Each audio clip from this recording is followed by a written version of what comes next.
Welcome बेटा। हम लोग फोर्थ वीडियो बनाएंगे जो इस चैप्टर का लास्ट भी होगा, यानी कि 4 वीडियोस में ये चैप्टर कवर हुआ है। ठीक है, हम लोगों ने अभी तक पढ़ा कि अमेरिका बेहद पावरफुल है, बहुत पावरफुल है, किसी पर भी आक्रमण कर देता है, किसी को भी कंट्रोल कर लेता है, जिसके लिए हम लोगों ने 4 ऑपरेशन पढ़े। ठीक है, इसके बाद हमने नेक्स्ट वीडियो में, उससे अगले वाले वीडियो में पढ़ा कि किस तरीके से सैन्य और ढांचागत और सांस्कृतिक वर्चस्व इसका वर्ल्ड में चलता है।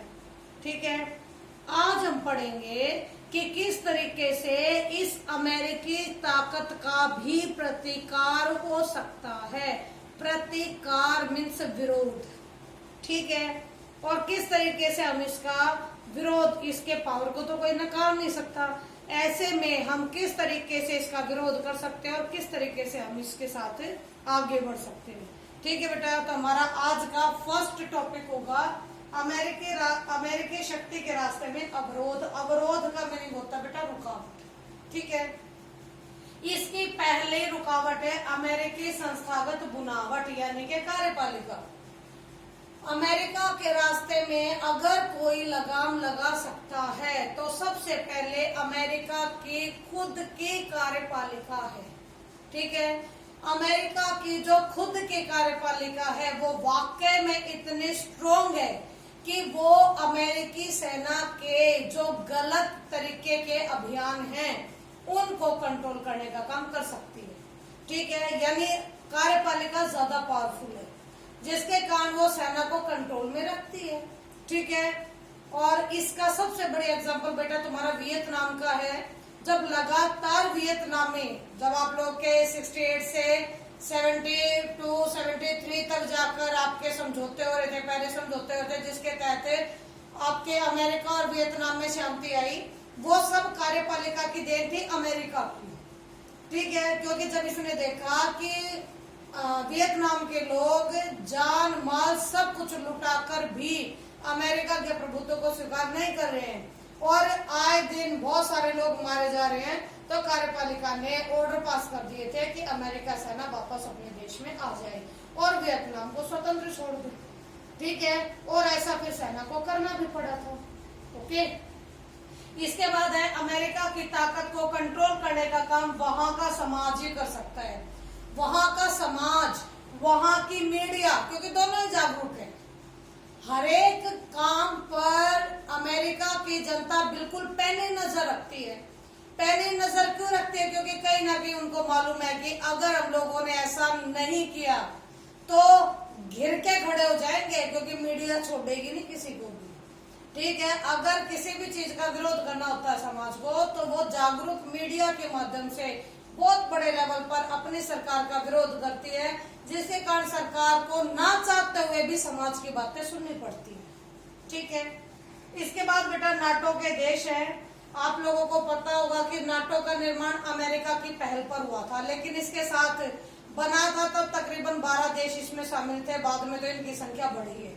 ठीक है, लेकिन 12 देश जो अमेरिका के साथ मिलकर व्यापार करने की रख सकते हैं ताकत, तो कहीं ना कहीं अमेरिका को कंट्रोल करने की ताकत भी रखती है। ठीक है, अगर किसी मुद्दे को लेकर अमेरिका नहीं मानता तो नाटो के सदस्य देश इसका कुछ समय के लिए व्यापारिक लेवल पर बहिष्कार कर देते हैं, जिसके कारण अमेरिका को फिर नुकसान होना शुरू हो जाता है और उसे ना चाहते हुए भी वो अपनी एकड़ी जमाना चाहता है, लेकिन नाटो के देश उसका विरोध कर रहे हैं, इसीलिए उसे दोबारा से वही बात माननी पड़ती है जो नाटो के देश उसे मनवाना चाहते हैं। ठीक है बेटा, तो ये अमेरिकी शक्ति के रास्ते के विरोध है। 3 मार्क्स का क्वेश्चन आता है एग्जाम में, जिसमें आप लोगों को ये 3 पॉइंट लिखने और इनको डिफाइन करना है। ठीक है, इसके बाद है अमेरिका से भारत के रिलेशनशिप कैसे है।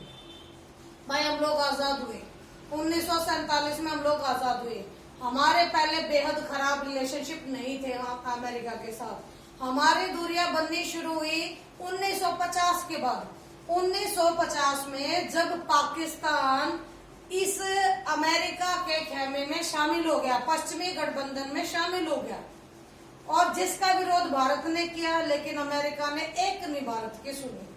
ठीक है, जिसके कारण धीरे धीरे करके भारत को और अमेरिका का अलगाव होता चला गया।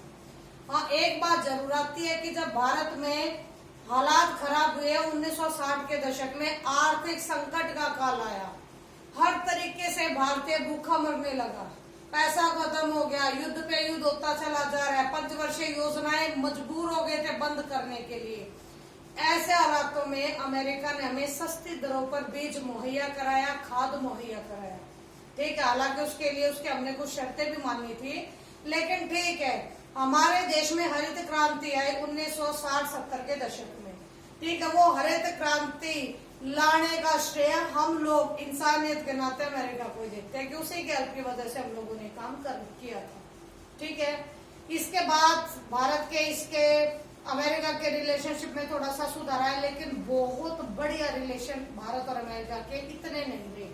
ठीक है, भारत और अमेरिका के रिलेशनशिप बढ़िया हुए 1991 के बाद, जब यूएसएसआर का विघटन हो गया। इसके बाद से अमेरिका और भारत आपस में व्यापार भी करने लगे, बातचीत भी आगे बढ़ी, और इतनी ज्यादा अब लेन देन और व्यापार बढ़ चुका है कि आप लोग भी देखते होंगे भाई, नरेंद्र मोदी और ट्रंप किस तरीके से फ्रेंड की तरह मिलते हैं। बहुत सारे मुद्दों पर भारत उसकी हेल्प कर रहा है, वो भारत की हेल्प कर रहे हैं। ठीक है, तो रिलेशनशिप अच्छे हैं, इसीलिए ऐसा मुमकिन होता है। ठीक है, लेकिन जब आप चैप्टर करते हो तो भूमिका में तो सारा वही लिखना जो मैंने अभी बोला है। इसके बाद 3 विचारों की व्याख्या करनी है बेटा, कि भारत और अमेरिका के विचारों को लेकर 3 तरह के विचारधाराओं के लोग हैं भारत में। पहली विचारधारा के कहते हैं कि अमेरिका की सैन्य क्षमता बेहद मजबूत है, बेजोड़ है, अनूठी है, और भारत उससे बहुत पीछे है। अगर कल को कुछ हो जाएगा तो अमेरिका छोड़ेगा नहीं, इसलिए बढ़िया है कि अमेरिका से दूर रहो। ठीक है, अमेरिका से दूर रहो, अपने बूते पर अपना विकास करो। लेकिन दूसरे विचारधारा के लोग इसके बिल्कुल अपोजिट जा रहे हैं। अपोजिट क्या कह रहे हैं? ये कह रहे हैं अगर हमारे रिलेशन अच्छे हैं तो उनसे खूब फायदा उठाओ। अब अच्छे हैं तो फायदा उठा रहे हैं, नहीं होंगे तो कहां से उठाएंगे।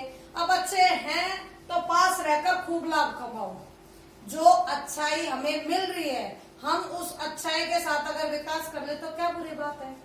ठीक है, इसके बाद तीसरी विचारधारा के लोग कहते हैं कि तुम किसी का साथ मत दो, ना किसी के साथ रहो ना किसी से दूर रहो। आप सब मिलकर, जो विकासशील देश है भारत और उसके आसपास के जो देश है, सब एक मिलकर गठबंधन बनाओ, साथ मिलकर विकास करो। वो दिन दूर नहीं कि एक दिन खुद ये गठबंधन अमेरिका जितना पावरफुल हो जाएगा। ठीक है, तो जब भी रिलेशनशिप की बात आएगी पहले भूमिका लिखकर उसके बाद तीनों विचारधाराओं को ढंग से डिफाइन करना है। ठीक है, अब बेटा इस चैप्टर का एक आखिरी टॉपिक बचता है कि वर्चस्व से कैसे निपटा जाए, जो अमेरिकी वर्चस्व है उससे कैसे निपटा जाए। अब इसमें आप लोगों की बहुत सारी चीजें साथ में लिखी जाएंगी। इसमें सबसे पहले तो यही होगा कि इंटरनेशनल लेवल पर हर देश में सरकार होती है। ठीक है, अगर सरकार कुछ गलत करती है या किसी चीज में जरूरत है, पैसा चाहिए और कुछ चाहिए, तो उसके लिए लगातार देश की सरकारें काम करती हैं। लेकिन हमारे विश्व में इस तरह की कोई सरकार नहीं है। हमारा विश्व सरकार विहीन है। अगर कोई यूएनओ को कहता है कि नहीं ये सरकार है, यहाँ महासचिव के सामने पूरी साल में हर साल बैठक बैठती है, सारे देश के हेड आकर बैठते हैं, तो इसको हम विश्व की सरकार बोल सकते हैं, लेकिन ये सही नहीं है। ठीक है, हमारे विश्व में कोई सरकार नहीं है। अगर कोई सरकार होती तो अमेरिका पे लगाम जरूर कस देती, अब नहीं है तो ऐसा बिल्कुल भी मुमकिन अभी नहीं हुआ है।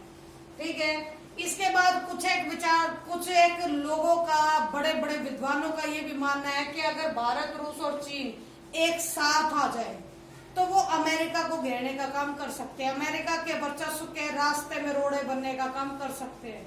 लेकिन दुर्भाग्य है बेटा कि भारत और चीन के रिलेशनशिप तो ठीक है, लेकिन चाइना के रिलेशन दोनों ही देशों से खराब है, जिसके कारण हम चाहते हुए भी चाइना को अपने साथ नहीं मिला सकते और अमेरिका के वर्चस्व में कोई अवरोध नहीं बन सकता। ठीक है, इसके बाद बेटा बैंड वैगन की नीति। बैंड वैगन की नीति का मीनिंग होता है, इसमें आता है क्वेश्चन डायरेक्ट आता है 1 नंबर में 2 नंबर में डिफाइन करने के लिए कि बैंड वैगन की नीति से आप क्या समझते हैं। ठीक है, या ये नीति क्या है। तो इसमें इसको डिफाइन करते वक्त लिखते बेटा हम लोग कि बैंडवैगन की नीति वो नीति है जिसमें हम किसी भी ताकतवर देश के साथ रहते हुए उससे लाभ कमाते हुए अपना विकास करते हैं। ठीक है, जैसी बहे बयार पीठ तैसी कीजिए। बहुत बढ़िया मुहावरा लिखा हुआ है कि जिस तरफ की हवा चलती हो ना उसी तरफ की आपको पेट करके बैठ जाना चाहिए, सारे काम आसान हो जाएंगे। ओके, इसके बाद एक और रणनीति बेटा अपने आप को छुपा लेने की नीति, ये भी पूछी जाती है एग्जाम में। अपने आप को छुपा लेने की रणनीति एक ऐसी रणनीति है जो छोटे देशों पे तो कामयाब है लेकिन बड़े देशों पर किसी भी एंगल से कामयाब नहीं है, क्योंकि छोटे देशों की अर्थव्यवस्था भी छोटी होगी। अगर वो छोटे लेवल पर अमेरिका की नजरों में ना आकर अपने लिए थोड़ा थोड़ा विकास करते रहेंगे तो काम चलेगा। लेकिन जब यही काम आप बड़े बड़े भारत के लिए, चाइना के लिए, ब्राजील के लिए, अब तो दक्षिण अफ्रीका के लिए, ये उभरते हुई सारी ताकतें हैं, ये किसी भी एंगल से अपने आप को अमेरिका से छुपा के नहीं रख सकती है। तो अपने आप को छुपा लेने की रणनीति विश्व के हर देश पर लागू नहीं होती है।